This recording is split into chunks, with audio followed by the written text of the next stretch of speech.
Good morning, everyone, and welcome to Activities for People Living at Home with Dementia. We are proud to offer this series with funding from the Area Agency on Aging and the United Way of Tarrant County. These programs are recorded and are made available for viewing through a YouTube channel for future use. I am your host for today's activities. Our topic today is brought to you by the Amon Carter Museum of American Art, specifically by Peggy Spear, who is going to talk to us today and show us pictures of national parks. We look forward to this. Peggy, take it away. Absolutely. All right, let me see if I can get our screen going. We see it. All Yep. right. Whew. We're Success. heading in the right direction. Yes, All right, ma'am. well, today we're going to talk about national parks. And it's funny, I didn't even realize this until I got an email from American Airlines saying this week is National Parks Week. Oh, really? Yes, so the country apparently is celebrating our national parks this week. Or you could fly for $90 and see some of these national parks on American Airlines. Well, $99, that's cheap. I know. It was like $90 to LA, to Chicago, to Philadelphia, Miami. I was like, dang, there's some good places. Really? Yeah. But $99 doesn't get you to Yosemite or Yellowstone. You have to find connecting Yeah, but like we'll get transportation. you closer to where you need to Closer, go, but that's we're not right, getting where that's you need right. to go. So today's this week's National Parks Week, because tomorrow is Earth Day. So it Earth all. Day, okay. Yeah, Earth Day today, I think. Oh, is it really? Yeah. Huh. Okay, my calendar is wrong. When is Earth Day? Okay, so we're gonna look at. Does anyone know? This is a trivia question. Does anyone know how many national parks there are in the U.S.? I do not. Any guesses? 89. 50. What did you say, Don? 50. I said 89. Okay, and someone said 50. We're right in between. We're at 63. 63. 53. National parks. And I know some people have maps where they put little trees or little pins or what parks they've been to and national forests and things like that. So some of these, I selected some of the more popular parks, but there are so many that we have in our collection that are not in this presentation or aren't represented. So we're going to start first with this darling little Charlie Russell oil on canvas. So it's entitled, well, we titled it Lake Mcdonald.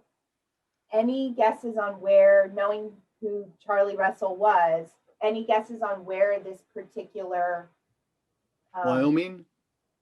Yes. Is Or it, no, actually, no, it's not Wyoming. Close, not but Wyoming, not okay. Wyoming. Montana? Montana. Okay. Way to go, yeah. Montana. And he did spend a lot of time in Wyoming. So that was, my question was misleading. But yes, it's Montana. And any guesses on which national park this is in? Glacier. Glacier. Yeah. Glacier, okay. You guys are so smart. I know. I figured this was Got a all the answers. pretty aware group of national parks. So Glacier covers Wyoming and Montana. mhm. It's in Yeah. both states. This particular lake is on the Montana side, but it wasn't technically a national park at the time that this was created. Yeah.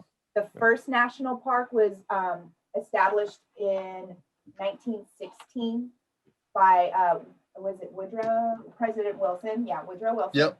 And the first one was Yellowstone. Yeah. Yellowstone. So, this was before it was actually a national park, but is now on national park land. And this was a little cabin. He built himself a cabin just for himself to kind of get away. And he named it Bull's Head Lodge, which, if you can even see in this painting, can you see his signature down here? In the Oh, bottom. my. Oh, yeah. And do you see right after he put CMR, Charlie M. Russell, Marion Mhm. Russell, you see a little bull's head? Yeah. Yeah, that was part of his signature. It's, And so he named the lodge after part of his signature.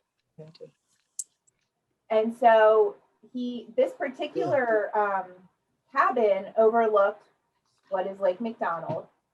And he invited so many artists or artists that he was friends with or caught wind of his cabin would often come and stay with him so they could go out and paint the beautiful land in that area.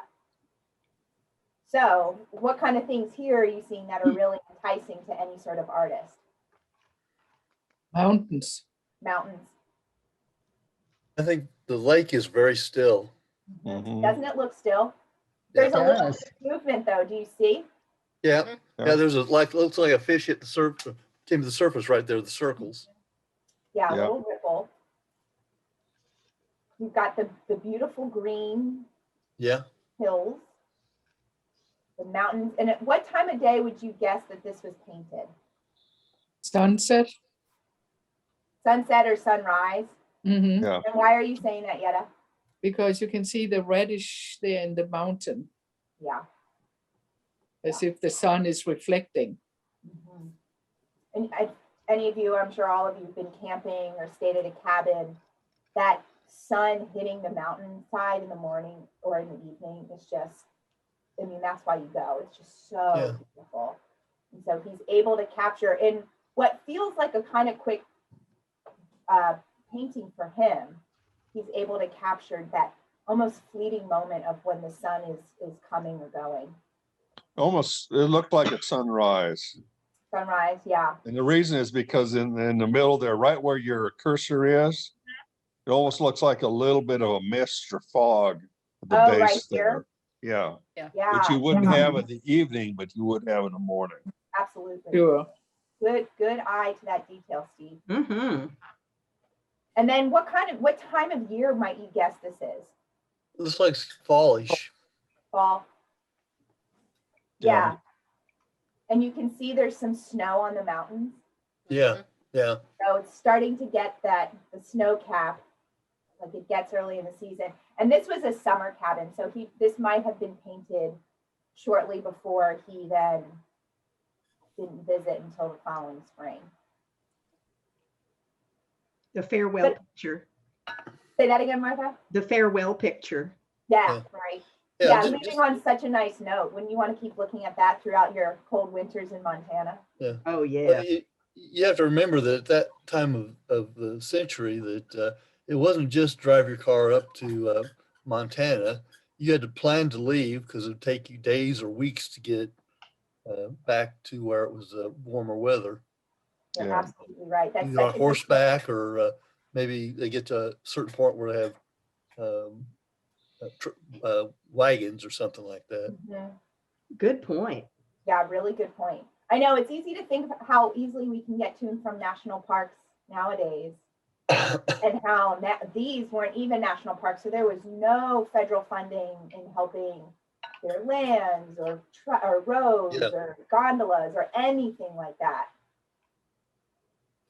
So a beautiful picture by Mr. Russell. We do not have this on view. I've actually never seen this one on view since I've worked here. So this is one of those gems that if it ever comes out, it would be a real treat to see. Very pretty. Now we're Yellowstone, going to another favorite park, and this one is Yellowstone. Yellowstone. And this is Thomas Moran. And Thomas Moran was one of the primary artists, if not the primary artist, that created images of the West that really pushed the national government, the federal government, into creating these parks to protecting the land. So often Moran is called, or he'll sign things TYM, he'll put his little signature, Thomas Yellowstone Moran, because he's really credited towards helping make a case. And it's so much so attached to his name that that's how he identified himself. That's pretty impressive. Yeah, Mhm. I And see he- and he- old Oh, go ahead. faithful. I see Say that old again? faithful here. Oh, Right. so this is Crystal Geyser. So this is another, it's Yeah. not Old Faithful, but it's like the runner-up, so to speak, of Yeah. geysers. Has This anyone one- seen Old Faithful or Castle Geyser? Yes, Myra, cool. Was it just as awesome as you expected it to be? It's was kind of overwhelming, yes. Really awesome. And what I was surprised at was the noise that it made when it went off. Very loud. Yes. Kind of like that.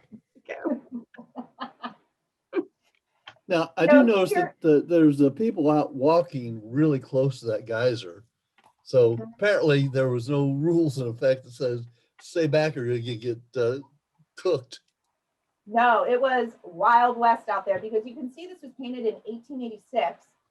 Mhm. This didn't become a park until 1916. And when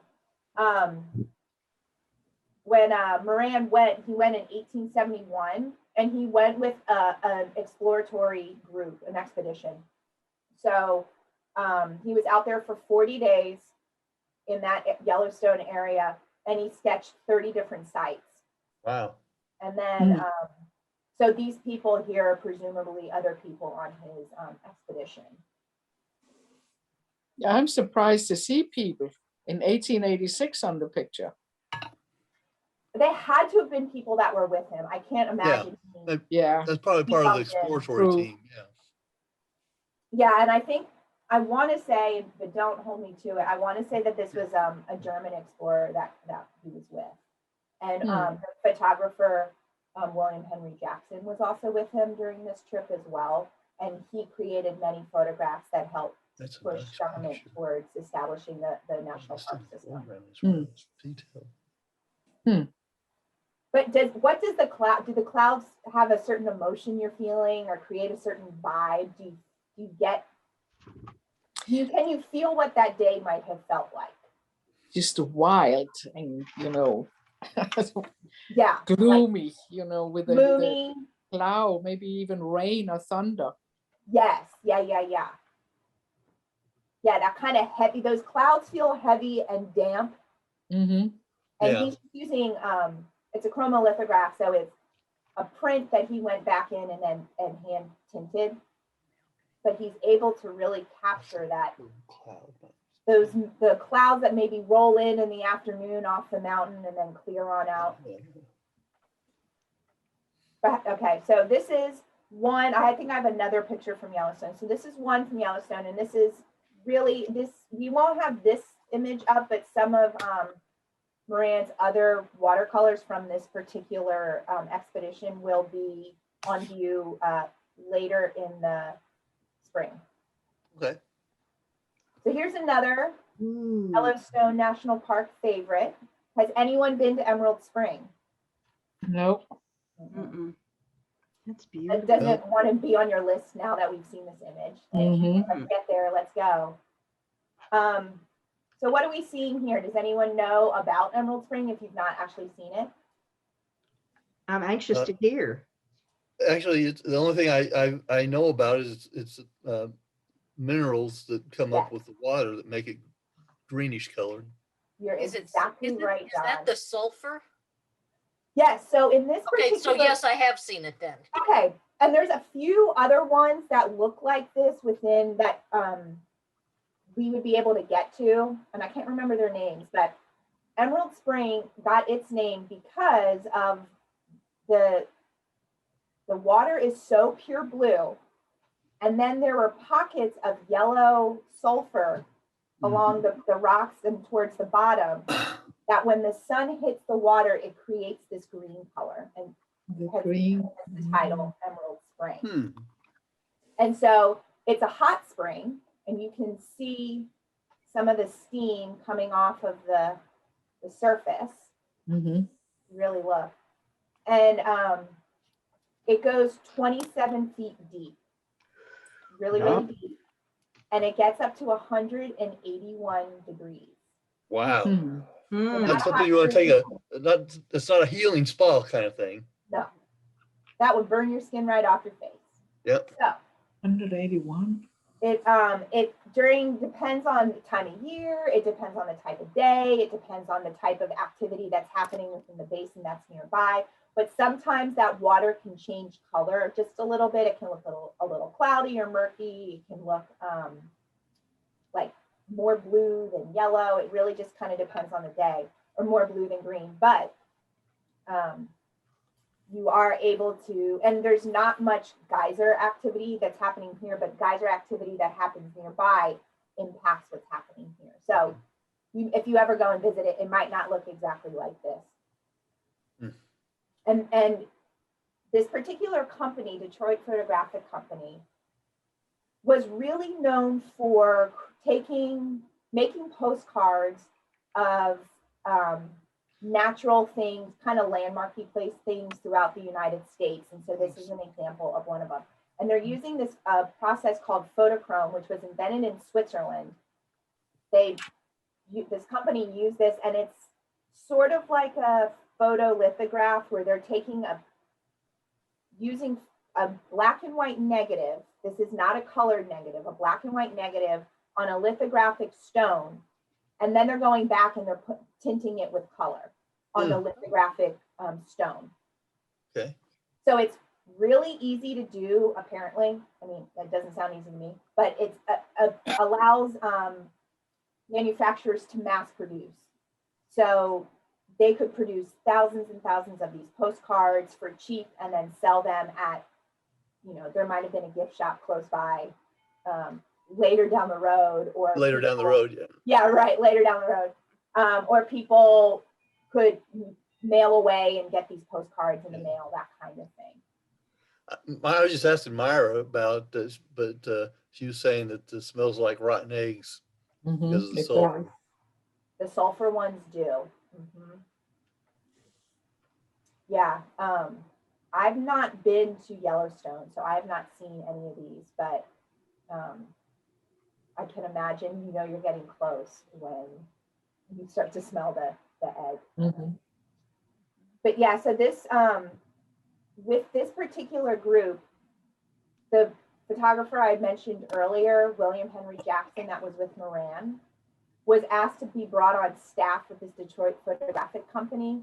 And so while this photograph is not credited to him, it could have been anybody on staff, he did take several pictures of wonders throughout America that were then later turned into postcards. And then eventually this company, I want to say like in the 1930s, in between the wars and as war was starting to ramp up again, this company just liquidated its assets and it was no longer around. All right, we're switching gears. We're keeping to the west though. And we're looking at Mesa Verde. And this is a particular site within the park called Cliff Palace. Has anyone been to Cliff Palace? Nope. No. This is one of the few national parks I've been to, and it is every bit as cool as you think it might be from looking at this photograph. So this is one of several sites.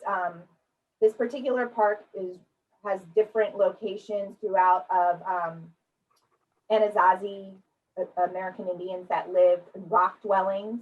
And so this particular one has a footpath you can take down, but some of the other ones we went to, you have to go down like a ladder made of trees. It's not for the faint of heart, but this one is more accessible and the most intact, largest cliff dwelling within that national park. So let's kind of talk about what we see. So this was made in 1906, which meant, like Don said, what? Not easy to get to. No, absolutely not.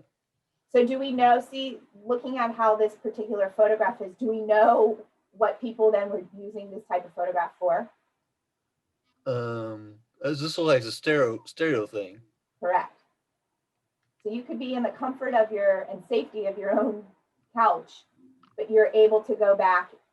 You're able to go to, it's in the corner by Four Corners in Colorado, New Mexico, Arizona, and Utah. So it's right there. It's about an hour south of Durango in Colorado. But you're able to now see these ruins without actually having to go on horseback through what I'm sure was not an established path at that point, because national parks had not deemed it a park yet. So nothing had been created for easy access. So this feels very matter of fact. Do you see any sort of artistic embellishment created, or do you think it's pretty much as you might see it? Well, I don't see anything that looks like they could have faked it in a way or enhanced it. Yeah, it's pretty crisp edges. It's not made to look soft or taken at a certain time of day where the lighting makes it moody. But you get a sense of what this site looks like. Oh, well, look, there are kivas here. Kivas are the holes that go in the ground where they would live underground. You see ladders, you see the multi-stairs. So you're able to kind of understand what this archaeological site looks like. Here is the same site, totally different mood. Wow, yeah. Mm-hmm. So what kind of impression does this artwork give you? Well, it shows the overall structure of how it fits in with the environment. Mm-hmm. Yeah. More remote. Right. You do not get that impression at all. You are just looking straight at the rock structures. Can you actually walk around between all those ruins, or?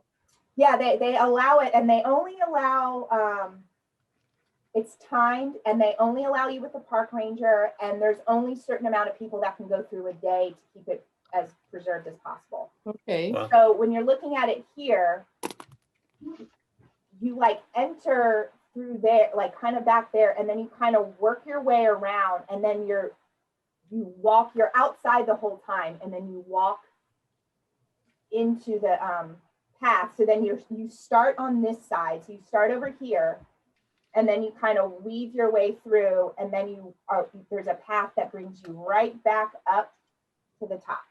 Mm. Well, you have to be have some physical ability to walk around and climb stuff. I mean, it's true. And they say if you have any heart conditions, or you're already at altitude, any sort of breathing situation, like they're not liable for anything that might happen to you, especially when you're going down the ladders. Some of them allow you to go down the ladders, and so you really have to be in a condition where you're strong enough, your lungs, both physically and your lungs.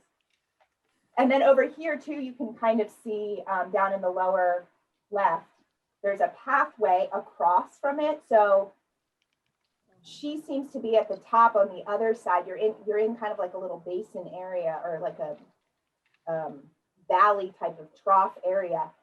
And so even today still, you're able to walk on the other side, and you have a really nice vantage point of Cliff Palace across the way. But hers just seems more artistic. Here you feel like you're learning, oh, these are how the Anasazi people, the Hopi might have lived. Here, it feels you're true to Laura Gilpin, understanding that city within the larger context of nature. And that was her big thing, of how people and nature interacted together to create, or how they lived together, because nature really was the bigger presence, not the people. Whereas here, the people were the bigger presence, not nature. Now, are they deep, these things? I guess they're houses? Yeah, they go pretty deep. I'm not good with like, oh, it could have been 100 yards or it could have been 10. Like, I am the worst person to do that type of thing. Okay, But, so they would have had houses and rooms below here? Yes. So you can Okay. see, in terms the palace, this is where everybody would have lived, but then you can see these holes. Mm-hmm. They're called kivas, and these ladders, there are longer ladders that would drop down, and it would be a hatched roof, straw typically, and that's where they would sleep, would live during the day, or excuse me, in the night. It would be warmer, they would be protected. And it was discreet. But of course, over time, because those roofs were not made with something like stone that would hold up, those roofs have disappeared.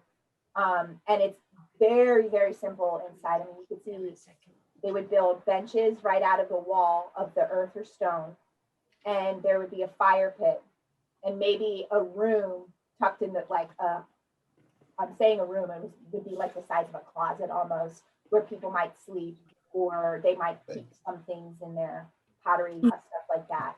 But it was very, very simple. And then above, that's where they would do all of their cropping. All of their farming would be above. Oh, okay. And they were, you know, protected from other nomadic tribes that might find them. They were often at an advantage if things did go to war. So they, there was a lot of benefit to that type of living, to have it set in the rocks. Yeah. Folks, I gotta go. Bye, Steve. All right. Thank Bye, you. Steve. We will see you Bye. tomorrow. Bye-bye. Bye. So we're switching gears to another national park, Grand Teton National Park. And this is taken right a little bit north of Jackson, Wyoming. Has anyone been to Grand Teton? No. Yes. Myra's been all over that place. I was gonna say, you must have hit up a lot of really good parks then. Have We you had been a camper and traveled in the summer. Oh, the sweet. summers when you can do it, yeah. So did you camp anywhere near the Tetons? Yeah, we camped in the campground. Cool. Okay. Oh, you didn't do like backcountry or anything like that? No, Yeah, some of them are a little more lenient with backcountry camping, like Rocky Mountain National is really lenient with backcountry, but I know like places in Moab, that Arches National Park, it's a little harder. So I think it depends on the state of the park when you arrive. But this is a really beautiful photograph. What are you seeing? Well, see the three main mountains that make up the I don't know what they call them, the Three Sisters or something. I don't remember if they call them that or not. Yeah, I don't know. I've never been to this park. I don't know. But yeah, you're seeing the summit. You're seeing peak of three major mountains on that chain. Does it look? What time of year does it look to be?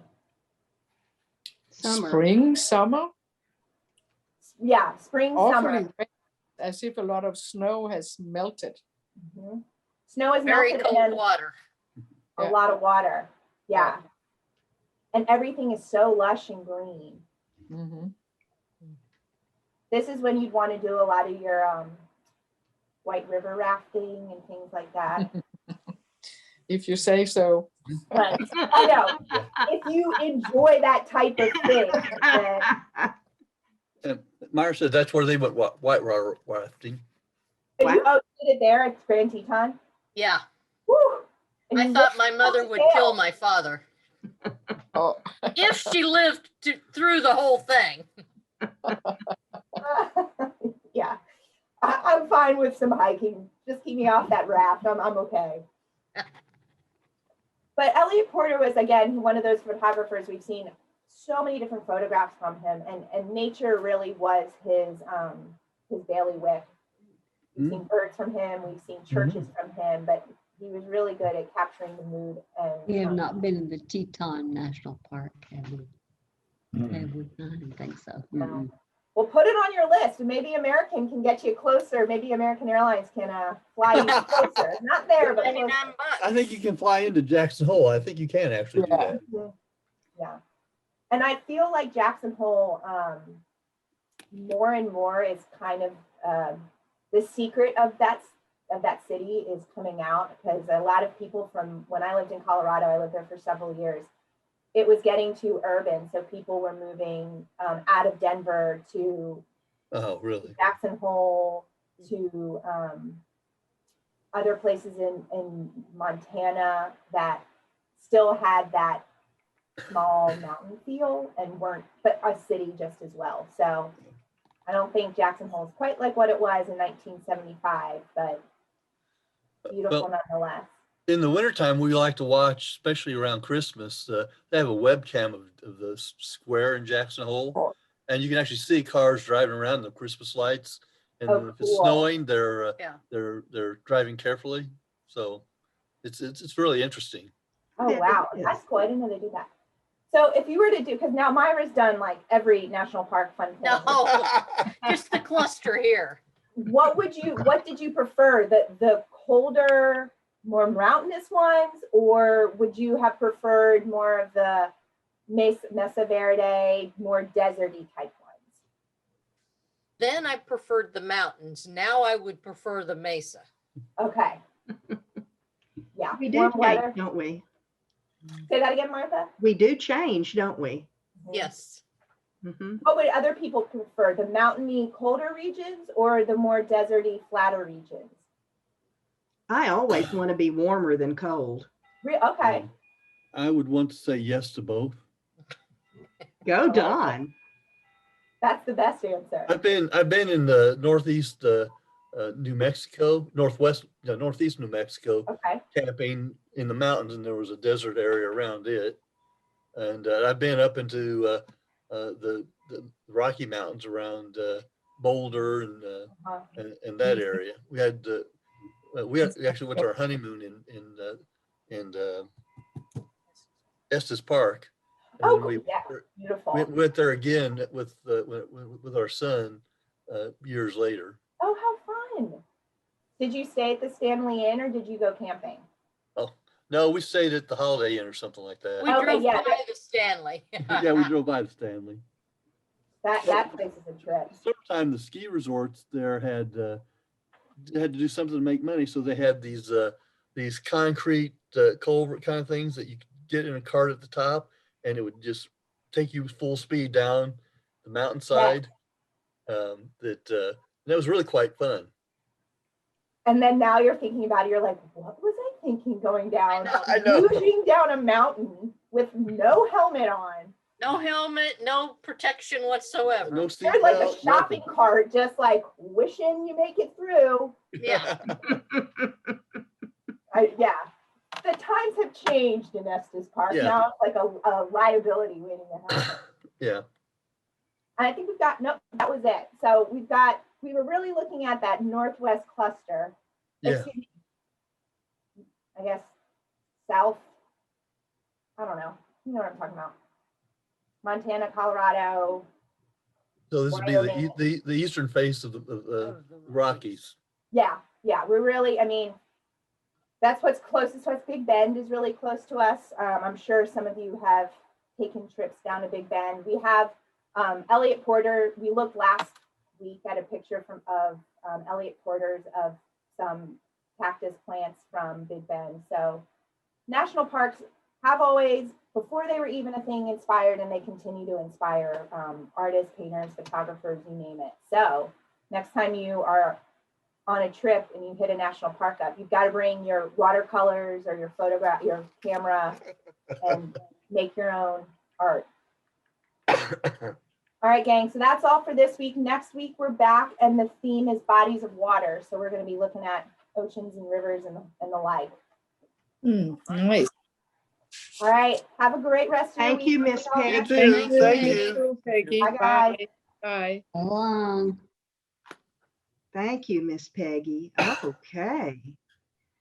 Well, what a day of going through the national parks, right? Yeah. Mhm. Mhm. Yes. Tomorrow, oh my goodness, the Fort Worth Opera, music, memory, and more. You may find something in your snail mail to give you an idea of what the information will be for tomorrow. I hope so. And we're going to have us another beautiful operatic day tomorrow. Oh my word. Yes, yes.